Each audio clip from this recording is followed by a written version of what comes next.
री-नीट 2026चा paper झाल्यानंतर सर्वांच्या मनामध्ये हाच प्रश्न आहे, की नेमका या वर्षीचा कट ऑफ काय असेल?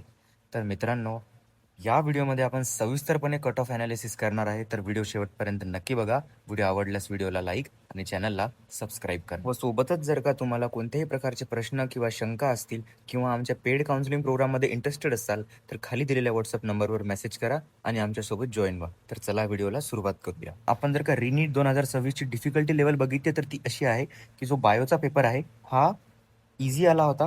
केमिस्ट्रीचा पेपर हा मॉडरेट होता आणि फिजिक्सचा पेपर हा टफ होता. सर्व कोचिंग सेंटर्सचा डेटा घेऊनच आपण हे एनालिसिस केलेलं आहे. यावरून आपल्याला असं बघायला मिळतं, की हा जो पेपर आहे, हा खूप जास्त बॅलन्स पेपर आहे. पेपर जास्त सोपाही नव्हता आणि पेपर जास्त हार्डसुद्धा नव्हता. कारण की पेपरमध्ये जी टफनेस आहे, ती पूर्ण बॅलन्स केलेली आहे. त्यामुळे आपला जो कट ऑफ आहे, हा जास्त वाढणारही नाही आणि जास्त कमीही होणार नाही. आपण प्रिव्हियस इयर ट्रेंड एनालिसिस बघू. तर आपण जर का हे बघितलं, की 2024चा जो कट ऑफ आहे, हा खूप जास्त कट ऑफ गेला होता. अंदाजे 630 मार्काच्या जवळपास आपल्याला जीएमसी भेटलं होतं. पण हेच जर का आपण त्याच्या पुढच्या वर्षीची गोष्ट केली, म्हणजेच 2025ची गोष्ट केली, तर 2025मध्ये आपल्याला 500 मार्कावरच जीएमसी कॉलेज भेटून गेलं होतं. तर असं का झालं? कारण की 2024मध्ये जो पेपर आहे हा खूप जास्त सोपा आला होता. पण तेच जर का 2025चं बघितलं, तर पेपर हा खूप जास्त हार्ड आला होता. पेपर सोपा असला की कट ऑफ वाढतो आणि जर का पेपर हार्ड असला तर कट ऑफ कमी होतो. पण 2026चं काय झालं? तर पेपर 2026मध्ये जास्त हार्डही आला नव्हता आणि जास्त सोपाही आला नव्हता. त्यामुळे जो कट ऑफ आहे हा जास्त फ्लक्च्युएट करणार नाहीये.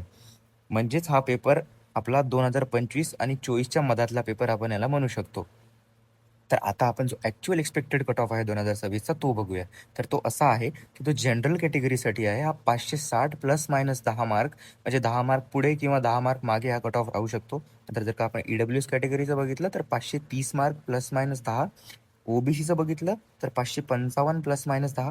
एस-सी कॅटेगरीचं बघितलं तर 460 प्लस मायनस 10.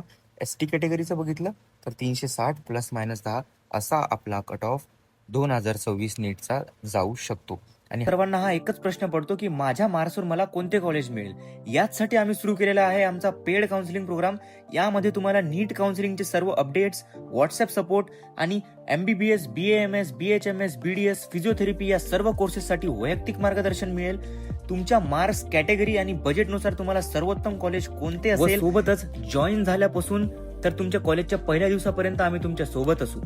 इंटरेस्टेड असाल तर खाली दिलेल्या व्हॉट्सअप नंबरवर मेसेज करा आणि आमच्या सोबत जॉईन व्हा. हा जो कट ऑफ आहे हा एक्सपेक्टेड कट ऑफ आहे. आपण हा फक्त एक अंदाज लावलेला आहे. जो रिअल कट ऑफ आहे तो आपल्याला AIR आल्यानंतरच म्हणजे ऑल इंडिया रँक आल्यानंतरच आपल्याला पूर्णपणे कळेल, की आपला नेमका कट ऑफ काय असेल या वर्षीचा. हा फक्त एक अंदाज आहे. याला तुम्ही एक अंदाज म्हणूनच गृहीत धरा.